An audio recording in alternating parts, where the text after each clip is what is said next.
난 이해하고 싶지 않다라고 하셔도 이해하셔야 돼요. 반드시. 예.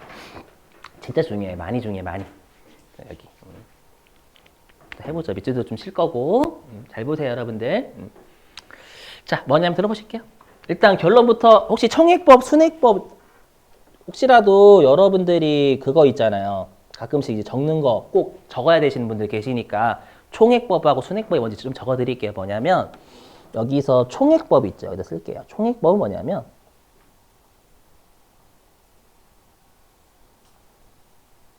순자산 있죠. 자본.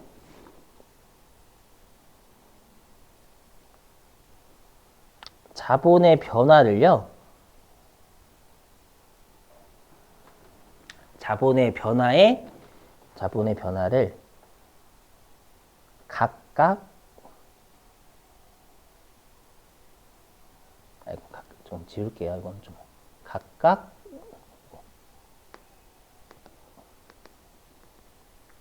왜 이래? 각각 수익이나 비용으로 인식하는 걸 총액법이라고 불러요.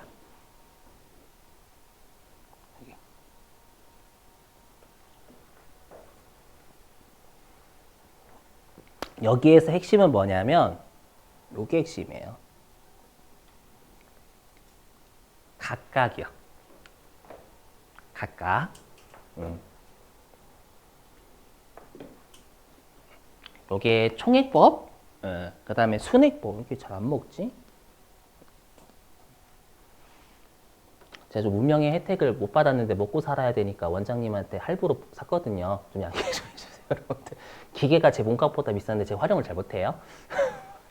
사긴 샀는데 아직도 핸드폰 보고 있어, 막 이러고. 그래서 원장님은 야, 살 때 좀 멋 좀 부려봐라고 하는데 무슨 멋을 부려. 아무튼 근데 순액법은 뭐냐면 순자산 있죠.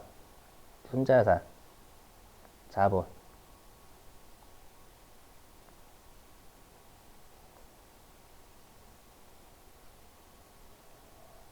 변화의 순액을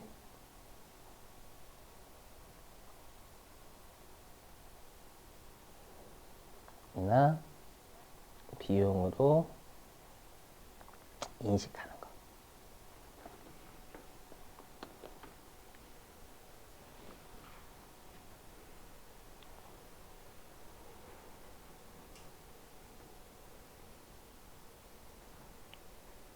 그럼 여러분 여기서 핵심이 되는 문장은 뭘까요? 순액이에요, 순액. 예.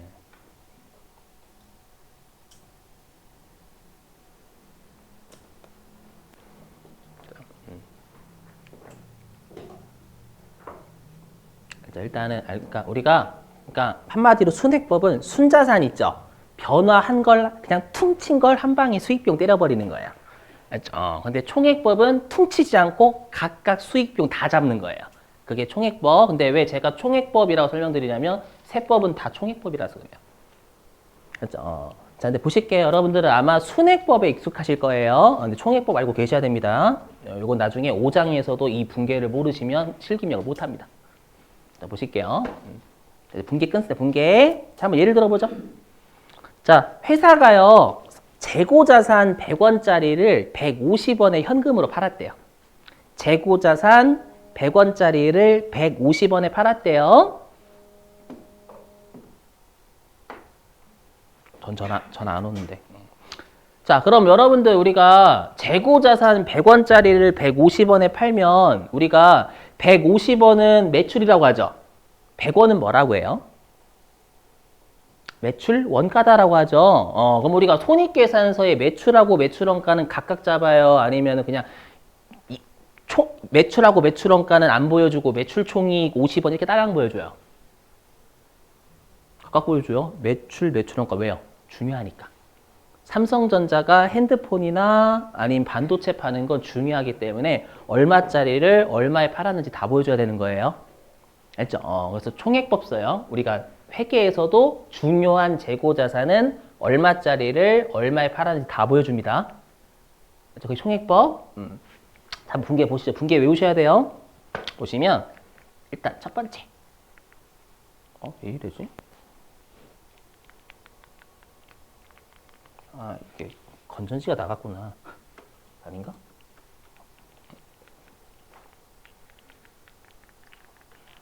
자, 보시면 이걸 할게요. 좀 이따 갈고 오겠습니다. 자, 일단 차변에 현금 150원 늘었죠? 되세요? 150원 늘었고요.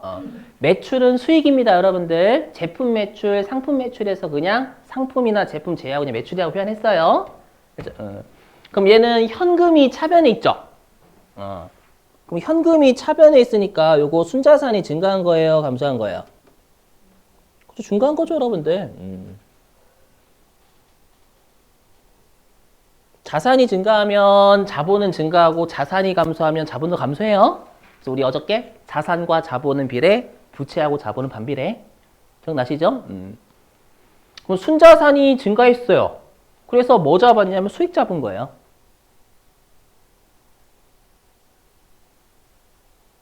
수익 증가.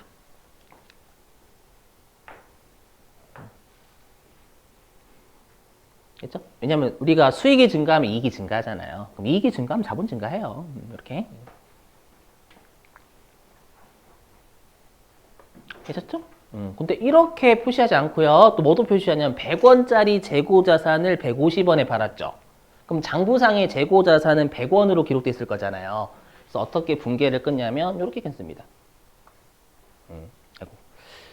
대변에 재고자산을 100 깝니다.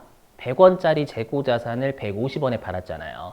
그럼 장부에 재고자산은 100원이 없어져요. 되시겠어요? 이렇게. 그러면 얘는 재고자산이 대변에 있으면 요건 자산이 감소한 거죠.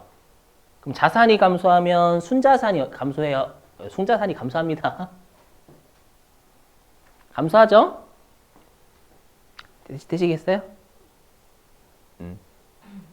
감소. 그럼 자본이 감소했죠? 순자산 자본이에요. 그럼 자본이 감소했으니까 요거 얘는 이제 비용이 증가하는 거예요. 매출원가 비용이니까. 그래서 얘는 비용.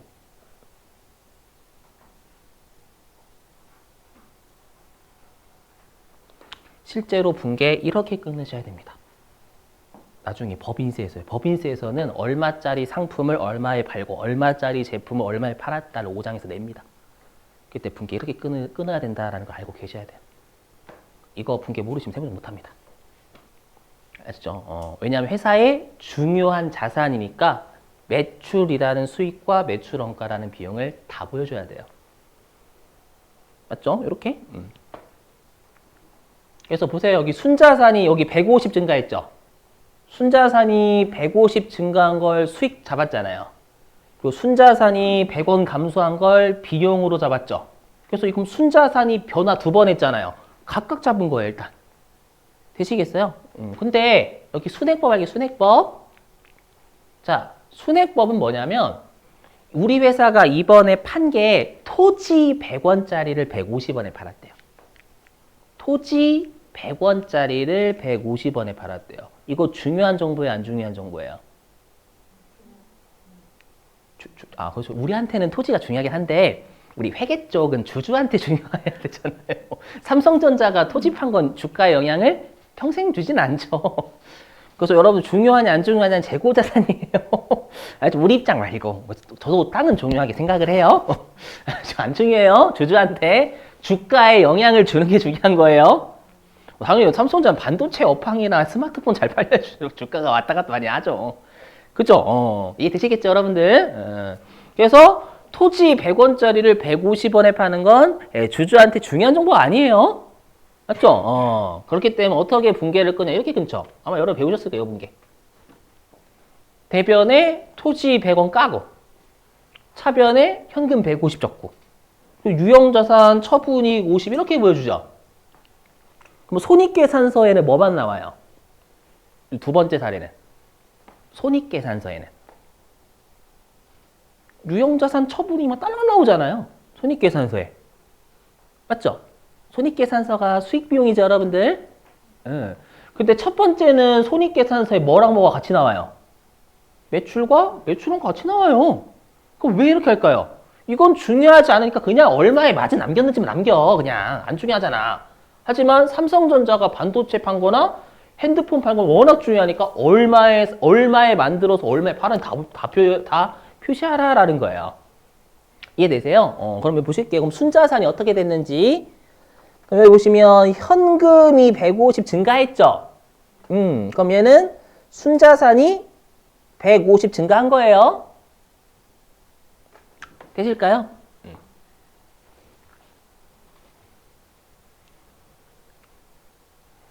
자, 그 다음에 여기 제가 밑주신 거, 여기 토지 대변에 100 있죠?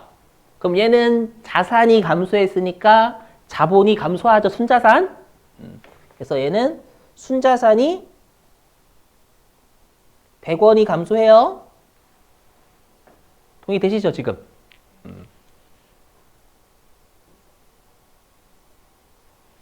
그러면 우리가 순액법은 순자산이 변화한 걸 각각 잡는 게 아니라 퉁친 걸 원샷으로 수익비용 잡는 거라면서요. 그럼 퉁치면 순자산은 얼마 증가해요? 퉁치면 50 증가하죠. 50. 150 증가했고 100원 감소하면 퉁치면 50 증가하잖아요. 순자산은 퉁치면 순액으로는 50 증가해요.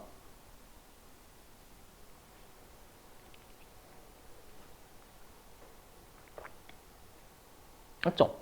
그래서 50 증가했으니까 그냥 그 50원을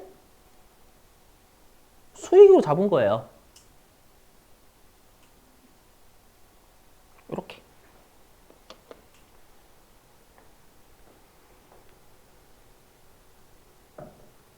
어차피 이익은 50 똑같지만 의미가 달라요. 되세요? 이렇게?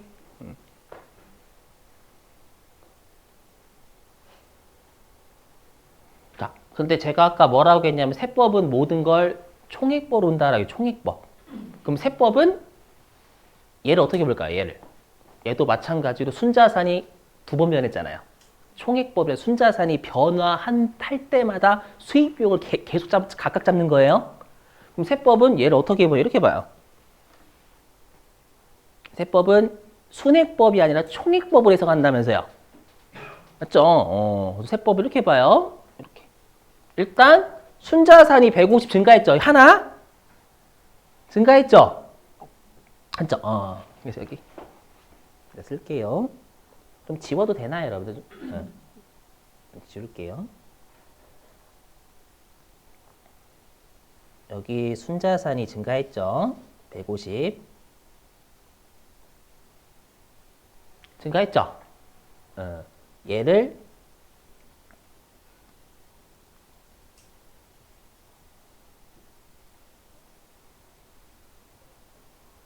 수익을 증가시킨 거예요. 150. 아이고. 증가.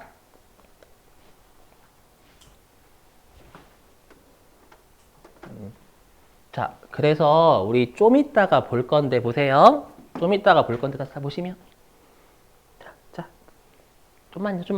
한 2분만 주세요. 2분만. 자, 들어보세요.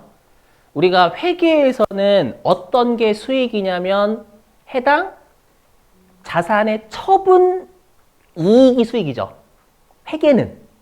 근데 세법에서는 뭐라고 하냐면 해당 자산의 처분 이익이 수익의 입금이 아니라 처분한 금액 자체가 입금이에요. 처분한 금액. 처분 이익이 아니고. 다 시험에 나오는데? 자, 그 가볼게요. 어디로 가시냐면 내가 잘못하고 있나? 어디로 가시냐면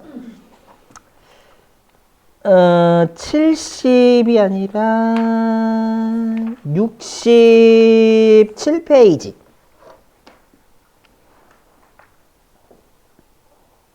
자, 67페이지에 보시면 그 맨 아래에 1번. 67페이지 보시면 맨 아래 1번에 본래 입금 항목이다 라고 보이세요? 그 입금 항목에서 가로 2번 보이시죠? 가로 2번. 가로 2번에 괄호 빼고 밑줄. 자산의 양도 금액의 밑줄입니다. 자산의 양도 금액. 지금 입금이 자산의 양도 금액이라고 돼 있어, 양도 이익이라고 돼 있어요? 그것도 금액이라고 돼 있죠, 여러분들. 맞죠? 그럼 왜 총액법이기 때문에, 총액법이기 때문에. 되실까요? 그다음에 다시 화면 보시면, 다시 화면. 그럼 우리 여기 다시 화면. 자, 토지라는 자산이 감소했죠? 맞죠? 그럼 자산이 감소했으니까 순자산이 감소 100 한 거예요. 그럼 얘를 어떻게 보냐면, 요렇게 해봐요. 총액법으로 따지면, 토지라는 순자산이 감소했잖아요. 감소했죠, 여러분들?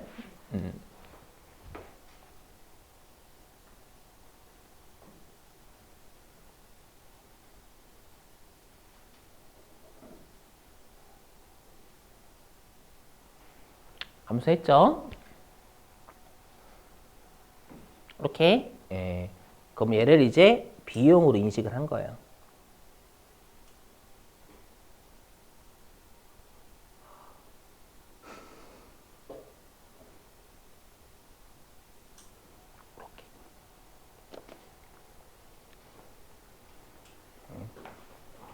그래서 또 밑줄 칠 건데, 자, 우리 볼게요. 화면.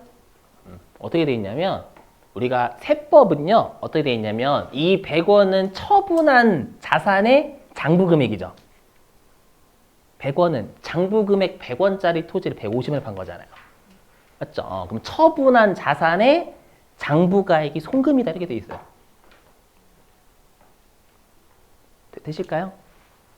자, 그래서 다시 67페이지.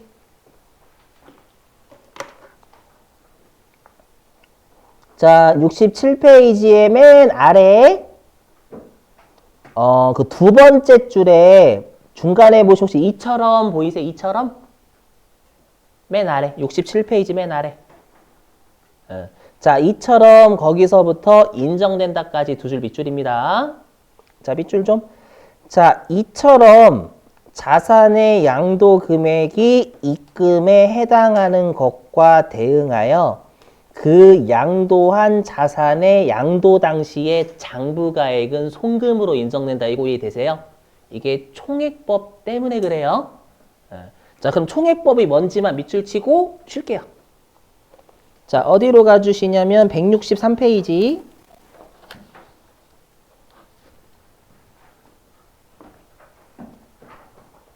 자, 163페이지 오실게요. 그 163페이지의 중간쯤 보시면 이중세무조정의 이해라고 돼 있고 1번 총액법과 순액법 보이시나요? 163. 제가 좀 발음이 안 좋나? 163페이지. 제가 좀 이렇게 치열이 좀 바르진 않아요. 그래서 불쌍하시면 여러분들 제가 계좌 불러드릴 테니까요. 좀 교정 좀 하게. 위에 치과 있거든요. 4, 5층에 농담이에요, 농담.